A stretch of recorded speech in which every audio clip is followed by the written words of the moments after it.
So Ilhan Omar said some offensive things. Yes, they were offensive things. There are a lot of people on the left saying, Tim, it's not offensive, it's fake. You don't get to decide who is offended by what. Therein lies the great problem that's so frustrating to me about the left, where they claim something is offensive. And look, the left, specific individuals on the left, all the time claim if something's offensive, then you shouldn't be allowed to say it, hate speech, yada, yada, yada. You don't get to decide what is offensive. When you get shut down or censored, it's wrong, but it's because you advocate for these rules. Now that Ilhan Omar is getting dragged because she repeatedly makes statements that many people view are anti-Semitic, they're claiming it's not fair. Okay, I'm going to say it one more time for everybody.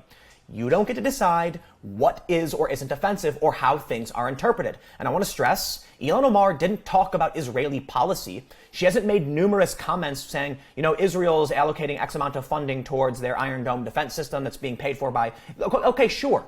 You want to talk about specific things in Israel, I get it. I am sick of the obsession people have. Now, I want to mention this video is supposed to be funny, right? There's supposed to be a tinge of humor here. Wiccan community expresses outrage at Ilhan Omar's comments anti-Semitic and unacceptable. Okay, you got the Wiccans mad. And I want to stress before reading on to, to all the people claiming that this is fake outrage. The woman literally tweeted that Israel hypnotizes the world, which is literally an old anti-Semitic trope about Jews hypnotizing and taking over. Like, okay, I get it. You want to be offensive? You're allowed to be. I do not believe she should be censured.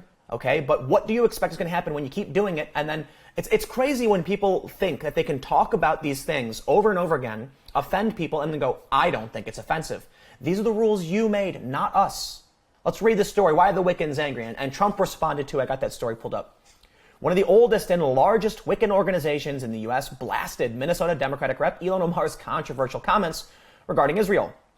The statements of Rep. Ilhan Omar were anti-Semitic and unacceptable.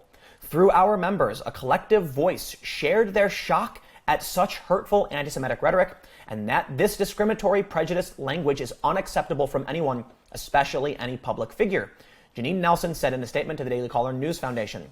Nelson serves as a spokeswoman for the Covenant of the Goddess, a nonprofit religious organization that seeks to foster cooperation among Wiccans and witches. Across the globe, founded in 1975, the Covenant of the Goddess represents practitioners of the pagan beliefs that predated Christian Europe. Members include those who identify as a Wiccan, witch, or pagan.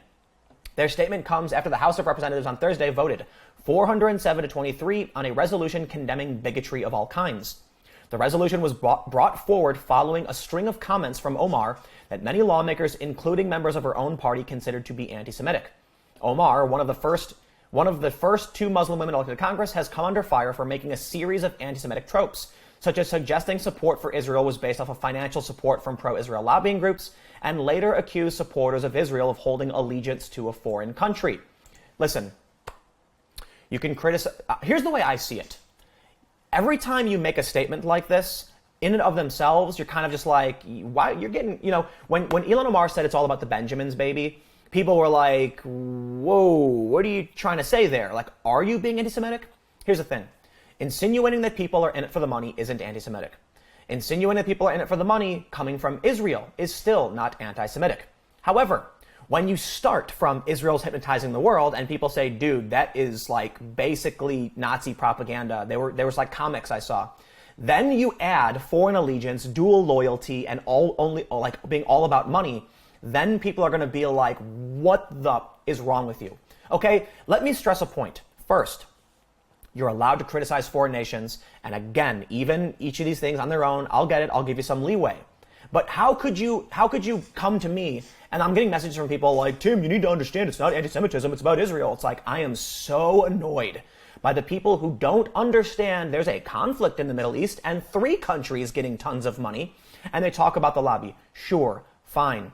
The issue is, your free speech is not being silenced, so don't expect anything from me. I don't like hate speech, and you don't get to choose who is or is not offended. But let's see what Donald Trump had to say. On the Daily Caller, Democrats are now anti-Jewish, anti-Israel party. President Donald Trump flamed House Democrats after the chamber voted on a resolution condemning nearly all forms of religious phobia spawned by highly contentious comments made by Ilhan Omar. I want to stop. I want to point something out too. I will say this. I personally believe Ilhan Omar is an anti-Semite. I do. I don't think it's just because she said these things. I do not hold each of these individual statements to be anti-Semitic on their own. It's a combination of things. And when you add that the Women's March, people who are defending tooth and nail Ilhan Omar, people like Linda Sarsour, who we know is an anti-Semite, because Tablet Magazine and the New York Times confirmed that the organizers of the Women's March were getting in the face of a Jewish woman and ranting about anti-Jewish conspiracy theories. Why would I act under the assumption that Ilhan Omar is not an anti-Semite? Now look, I don't want to do a guilt by association, but I want to say if Alexandria Ocasio-Cortez is willing to speak at the Women's March when many other people on the left, Democrats and celebrities and activists refused because of the scandal over anti-Semitism, but Ocasio-Cortez wants to do it, and she's defending Omar, and Omar is associated with this new group of Justice Democrat endorsed politicians, and she repeatedly makes these statements. It is absolutely, okay, we'll go here, and I'll get to Trump's comments. It's funny, I guess, to see the narrative from the left about hate speech being flipped on its head. And now the rules they've put forward and the rhetoric they've repeatedly pushed about certain things being offensive are being applied to them. And this is why I'm against censorship. You want to criticize Israel? I will help you do it. By all means. I believe you have a right to speak. I don't agree with you, but I will defend to the death your right to say these things. But you, on the left, are the ones restricting the goddamn speech of everyone else, and now you want us to come to your defense. That's ridiculous. You must be very desperate to come to the free speech people for help when you are on the other end of that spectrum. You will get no sympathy from me. But I will say, yes, I will argue in favor of your free speech. Just don't expect me to get on my platform and start talking about how it's so wrong that people are mad, they're offended by what you said. They haven't shut you down. They've just criticized you. That's them showing you the door, to quote XKCD. But let's see what Trump had to say. He said, I thought yesterday's vote by the House was disgraceful, Trump said, adding, the Democrats have become an anti-Israel party. They have become anti-Jewish, and I thought that vote was a disgrace, and so does everybody else if you get an honest answer. The Democrats have become an anti-Israel party. They have become the anti-Jewish party, and that's too bad, Trump continued. Excuse me. Trump's comments come after the House voted to pass a Democratic-sponsored resolution which condemns bigotry. The resolution was originally intended to target Omar's recent comments, saying that members of Congress are pushed to pledge allegiance to Israel, interpreted by many as an anti-Semitic trope. This is the crazy thing. Omar keeps making these comments where it's like, dude, what are you doing? Stop. First, hypnotizing Israel. It's like, dude, it's all about the Benjamins. Whoa, okay, chill. Then she says, why should I be expected? She accuses people of having foreign allegiance, which is a dual loyalty trope. Then, at an event with Rashida Tlaib, she says, why am I getting criticism for criticizing those who have foreign allegiance? And it's like, you're doing it again, dude. We get it. Not every time you criticize people for these reasons it's anti-Semitic, but she has 5 statements now, and her associations do play a factor in that. More importantly, she came out later and said something about people expect her to pledge allegiance to Israel, and it's like, oh my God, dude, that is a direct mischaracterization of what's happening. Absolutely. So, as a quote, I want to talk about the political influence in this country that says it's okay for people to push for allegiance to a foreign country. I want to ask why it is okay for me to talk about the influence of the NRA or fossil fuel industries or big pharma and not talk about a powerful lobbying group that is influencing politics. That's not it. Not it at all. It's because in 2012, you claimed Israel hypnotized the world. You have just predisposed yourself to people assuming you believe negative stereotypes about the state of Israel.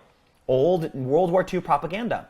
Then, from there, that's the launching point and point of reference, you went on to make other statements that have repeatedly offended people. Now, in my opinion, I'm not Jewish. I'm not offended. And I also want to point out, to be fair, I do think certain politicians and pundits are really stretching this hard. But my main gripe here is that, for one, you don't get to choose who is offended or why. Those are your rules, not mine. So I'll be damned if you're going to try and pull a double standard now that you have actively sought the suppression of speech from other people. Never going to happen.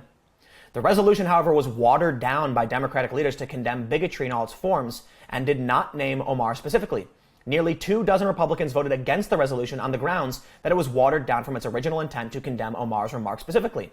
House Minority Whip Steve Scalise said in a statement afterwards, a watered-down condemnation of hate does little to alleviate the hurt caused by Rep. Omar's continuous anti-Semitic rhetoric and beliefs, adding, this diluted condemnation only highlights the real problem in the Democratic caucus. Speaker Pelosi awarded a known anti-Semite with a coveted spot on the Foreign Affairs Committee. They kicked Steve King out.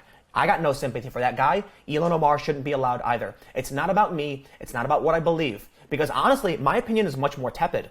I think the Republicans and Democrats are taking it too far. But it's not about me. It's about you wanting rules, and then you come out and say rules for thee, not for me. Sorry, ain't gonna happen. When you get dragged, it's because this is what you wanted, end of story. You have a right to speak, no one's stopping you. They're just calling you an asshole and showing you the door. That's the rhetoric they want to use when it comes to free speech, and I will present you with the exact same thing. So you know what? I'll say this. When it comes to them actually censuring her over her speech, am I going to be angry? Well, here's the problem. Were they upset that Steve King was removed from his committees for the things he said? No, they praised it. So why should I bat an eye when it happens to them too? I've got no sympathy for Steve King, and don't expect me to come, to Ilhan Omar's aid when people get mad at her for the things she says. I'm out. Stick around. I got one more video coming up in a few minutes.